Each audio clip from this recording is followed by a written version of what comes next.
As visões antagônicas do contratualismo moderno. Olá, seja bem-vindo ao Semanário do Pensamento. Nesta semana estaremos falando um pouco das contradições do contratualismo. Embora seja uma mesma corrente, existem visões extremamente antagônicas entre os teóricos do contratualismo moderno. Se inscreva no nosso canal e dê a sua curtida para incentivar as nossas pesquisas. O contratualismo é uma corrente de pensamento que teve origens na Grécia Antiga, mas que ganhou notoriedade a partir do florescimento do pensamento liberal, já no século XVII. Para esta linha de pensamento, a sociedade humana e o Estado são originados por um acordo ou contrato estabelecido entre cidadãos autônomos, valorizando desta maneira a liberdade individual em detrimento da autocracia e dos excessos da ingerência estatal. Embora os teóricos do contratualismo partam de um mesmo princípio, segundo o qual o coletivo é a soma das individualidades que se unem por um propósito bem definido, alguns de seus principais autores defenderam visões completamente antagônicas. O caso mais evidente se mostra na contradição entre Rousseau e Hobbes sobre a natureza do espírito humano. Thomas Hobbes nasceu em 5 de abril de 1588, na Inglaterra, e faleceu em 4 de dezembro de 1679. Em sua visão de mundo, o homem era um ser vil, egoísta e predador. Foi exatamente por este espírito destruidor que, segundo Hobbes, a natureza dos homens criou a sociedade, o Estado e as leis, exatamente para que este espírito fosse domado. Hobbes vivera em um tempo de muitas transformações e vivenciou a Guerra dos 30 Anos e a Revolução Gloriosa na Inglaterra. Tinha uma visão mais física e contestou a metafísica, se debruçando sobre uma filosofia física buscando a causa e a propriedade das coisas.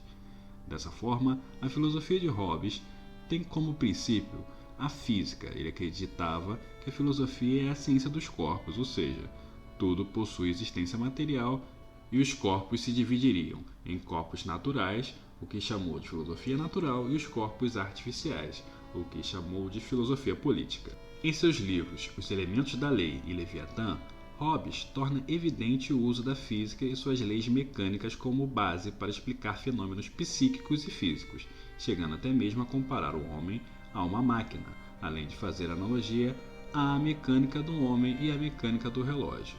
Segundo ele, o que é o coração senão uma mola, os nervos senão outras tantas cordas, e as juntas senão outras tantas rodas, imprimindo movimento ao corpo inteiro, tal como foi projetado pelo artífice.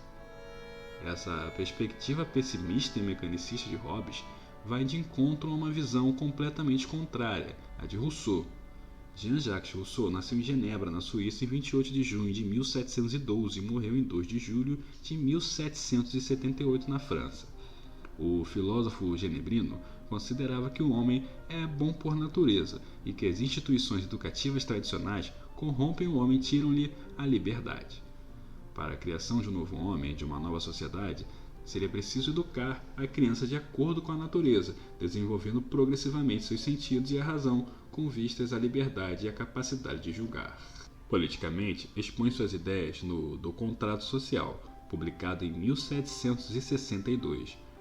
Procura um Estado social legítimo, próximo da vontade geral e distante da corrupção. A soberania do poder, para ele, deve estar nas mãos do povo, através de um corpo político dos cidadãos. Segundo suas ideias, a população tem que tomar cuidado ao transformar seus direitos naturais em direitos civis. Afinal, o homem nasce bom e a sociedade o corrompe. Sua visão otimista entra em contraste com a própria vida que levara. Perdeu a mãe 9 dias após o parto, e aos 10 anos teve que se afastar do pai, e quando adulto teve de entregar os filhos para o orfanato por dificuldades financeiras. Mas, segundo o próprio relatou em seu livro Confissões, fora criado por gente muito amorosa e benevolente e fora muito amado pelo pai. Talvez daí tenha vindo seu otimismo quanto ao ser humano. Embora tenha criticado a religião revelada, Rousseau era espiritualista e acreditava que o ser humano poderia encontrar a Deus com o seu coração. Esta posição levou a entrar em contenda com outro famoso iluminista francês de seu tempo, François-Marie Arouet, mais conhecido como Voltaire. outro que tinha uma visão não muito otimista do ser humano. No meio deles, tanto cronológica quanto na visão sobre a natureza do espírito humano, ficava John Locke, considerado o pai do liberalismo. Este outro contratualista pregou a teoria da tábula rasa, segundo a qual a mente humana era como uma folha em branco que se preenchia apenas com a experiência. Ou seja, a terceira grande visão do contratualismo discorda das outras duas. O importante é que são agrupados por uma ideia geral semelhante. A sociedade não existiu sempre e se organizou por um objetivo racional definido. Assim temos as bases da doutrina contratualista moderna, que ainda é muito influente no pensamento político de hoje. Muito obrigado por assistir, se inscreva aqui e deixe sua curtida. Valeu!